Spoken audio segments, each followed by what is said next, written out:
Hello everyone, and welcome back to another video on Raid Shadow Legends. Like I said in a previous video, I have recently got past the stage 17s of all the dungeons except for the Spider's Den, obviously the hardest one of them all. I'm having some trouble with it, but I'll get to it eventually and make a video on that. But as for now, I wanted to make a video for Ice Golem 17 and all the other dungeons, how I autoed them, what teams I used, just so people can get different ideas from what they've seen. Most people make videos on the stage 20s for dungeons. I'm just going to go ahead and run it. Most people make videos for stage 20s and dungeons, which obviously is the hardest one, and I definitely would like to get there at some point. But personally, I always wondered what team I need to actually get to that point. And mainly because the dungeons preceding stage 20 will be different affinities, so definitely, or most likely, the same team won't work for 20 with all the other dungeons. And since 17 is one of the steps along the way to 20 that you need to auto, I thought I would make a video for that, considering I'm at that point. And so the first step is Ice Golem, and as you can see, I'm running Tayrel, Royal Guard, Foley, Apothecary, and Molly. And Molly was really the saving grace. I did make a video when the Ice Golem tournament came around without Molly, and she is really the reason why this works so well, and it's because of her provoke, not letting the trash mobs before in rounds 1 and 2, not letting them get off their abilities and really just tanking all the damage. Apothecary, of course, healing her every time he can, or every time she needs. And if they happen to kill off one of the other guys, Molly can also do a nice little revive. When I was doing the 10 autos that you need for the actual mission itself, I actually did not lose once using this composition right here. And I did a little bit of extra farming with Ice Golem 17 for the Ice Golem tournament, and I didn't participate a whole lot, but I participated enough to do a couple other runs, and saw that this team isn't 100% effective, but definitely in the high 90s from what I saw. And after we actually do this run, I will go through and show you my stats for each champion, so you get an idea of how I built them. These builds aren't 100% the way I would like them to be, but obviously using the artifacts that I currently have, so that's what we gotta go with, I guess. There was at least one time, I didn't always pay attention to my auto runs, but there was at least one time where Foley got off his block revive skill and it actually worked. They had more than 2 debuffs on and killed him with the block revive skill, so they blocked the revive, and that's really handy. But really, I don't try to get that skill to proc, or at least that's not the focus of this team. Foley's just there for damage, and he can also provide a leech, which does a little bit of extra healing for those who need it.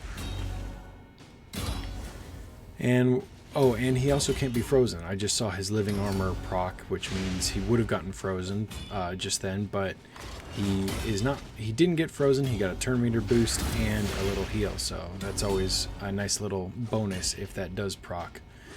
And as you can see, this should be the last time we have to deal with the mobs, I believe. There's only one more threshold that we gotta pass, and a lot of times in my times running this, I see Royal Guard do a takedown right at the end. Yep, there it is.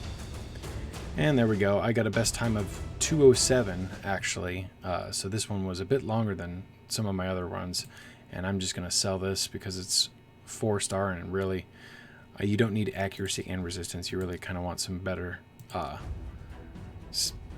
substats, or yeah, substats on your weapons. But we'll go into Foley. He really is built for clan boss. He's really I have him built for clan boss a lot, but I'll quickly or slowly go through the artifacts themselves just so you can see what I have on them and their substats and whatnot. I have 2 accuracy sets, 2 cruel sets, and pieces, not sets. And the 2 of each of these pieces create this set. So I got accuracy, speed, and cruel. And then he's built with an attack ring, an attack amulet, and of course an accuracy banner. I just so happen to have my Foley, not Foley and Foley, that's funny, but I don't have everything booked on him, but I got the Bio Disruptor and the Living Armor and stopped because I don't need the extra debuff chance or cooldown for this turn, or for this, what is it, skill. And here are his masteries. Right, like I said, I'm kind of just gonna quickly go through some of this stuff. I'm not gonna read out everything, but like I said, I have him built for clan boss, so that's why he has Giant Slayer. And next we have Tyrell. I got him built with lifesteal and defense, and that's because he's also on my clan boss team. And so I definitely tried to get as much defense as I could on him, and I didn't really go for crit rate. It's not really what I was going for on him. I've seen a lot of really good Tyrell, so I could probably build him a little bit better, but this is where I'm at with him right now. I did fully max out all of his skills as well. Well, not as well, but I did book him as well and got him fully maxed out. And once again, he's on my clan boss team, so he's got War Master. Next, another part of my clan boss team is Royal Guard. I took off his banner for my spider run, so I actually just realized that I should throw that back on. It had a little bit of speed. I was trying to slow him down to go behind some other champion, but I have him built with lifesteal and speed. I would like to take off these crit rate gloves and give him some crit damage. He's really lacking in the crit damage department, but this was a really early build for him, and I haven't had the chance to really try to respec him yet. So this is where he's sitting at, and he doesn't have a whole lot of accuracy. He could probably do with a better accuracy banner to try to get those debuffs to stick. This is actually a champion that I haven't booked yet, and I've always been on the fence about him. I would love it if this had some better stats with it, like maybe a turn decrease, but that's just me on Royal Guard. I haven't been convinced to book him yet and been saving up for other champions and whatnot, but here's his skills. I got War Master on him for clan boss, of course.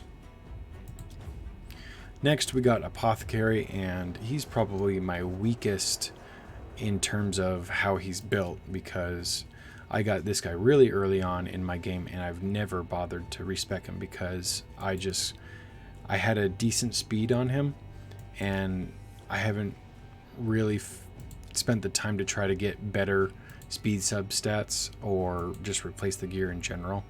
So this is where he's at, and he could probably be the key to clearing some more stuff if I spend the time and get his stuff up. Excuse me. Of course, he's a rare champion, so I have him all booked up, and he is on my clan boss team as of right now. If I ever got a counterattack champion, I would probably replace him. So for now he's got Giant Slayer, but I might use my free refresh to change that in the future. And we got Molly here. She's really not all that. I mean, she's geared, but she isn't. I don't have anything at level 16 for her, so she could probably be better as well, obviously. But I have a frozen gear, and that works really well in arena. But I got frozen and divine life on her. just to give her some more HP, could make her nice and tanky. And then I just tried to get some HP and defense for her artifacts and some extra accuracy. And I have not bothered to give her any books yet. She's a good champion to give books, especially for if you really use her a lot, but I haven't bothered with that yet. And I don't remember what this is. Increases the chance of provoke. That's why I did this one. But I have her built with defense and support. She's mainly there. Molly was mainly built for my arena team. She works really well there, but she can also work pretty well in dungeons, as you saw, in the right situations at least. So that's really what my team was all about for Ice Golem. I was able to do 17, like I said, pretty consistently, with an occasional loss here and there. And I don't think I've even tried stage 18 yet, but once I get to that point, I will definitely make a video cataloging how I change my team up or what I do for those stages. So I want to thank you guys for watching. Have a great day, and I'll see you in the next video.